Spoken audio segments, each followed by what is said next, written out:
زمین پر بنے نشان دھیرے دھیرے پھیلنے لگتے ہیں۔ ہوا الٹی سمت میں چلتی ہے اور وقت جیسے سست ہو گیا ہو۔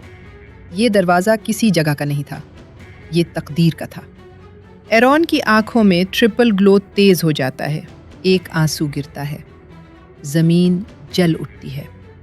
لومی زنجیروں میں جکڑا کانپ رہا ہے، کالے پروں سے چنگاریاں پھٹتی ہیں۔ لومی: ایرون، اگر تم نے اسے کھولا تو میں تمہیں بچا نہیں سکوں گا۔ زنجیریں اور بھی سخت ہو جاتی ہیں، روحیں چیختی ہیں، فضا میں درد اور خوف گھل جاتے ہیں۔ کرمزن انچانٹریس قدم بڑھاتی ہے، مسکراہٹ مٹ چکی، آنکھوں میں صرف سنجیدگی ہے۔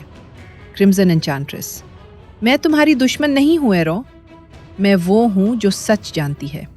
وہ اپنا ہاتھ بلند کرتی ہے، ہوا میں ایک ویژن بنتا ہے۔ ایرون ایک بچے کے روپ میں نظر آتا ہے اور ریلم کے محافظ اسے چھپاتے ہیں۔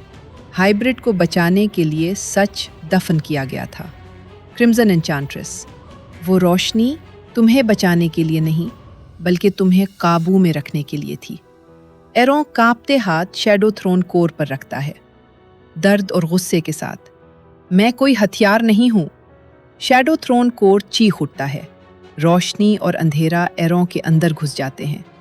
دروازہ مکمل نہیں کھلتا مگر کچھ اندر آ جاتا ہے۔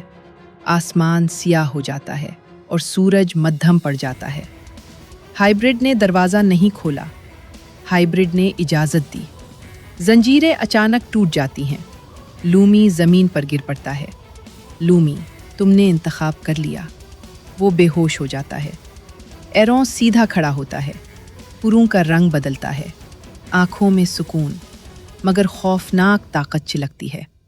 کرمزن انچانٹریس سر جھکا دیتی ہے، خاموشی میں ایک ناقابل شکست احترام اور تسلیم کا پیغام۔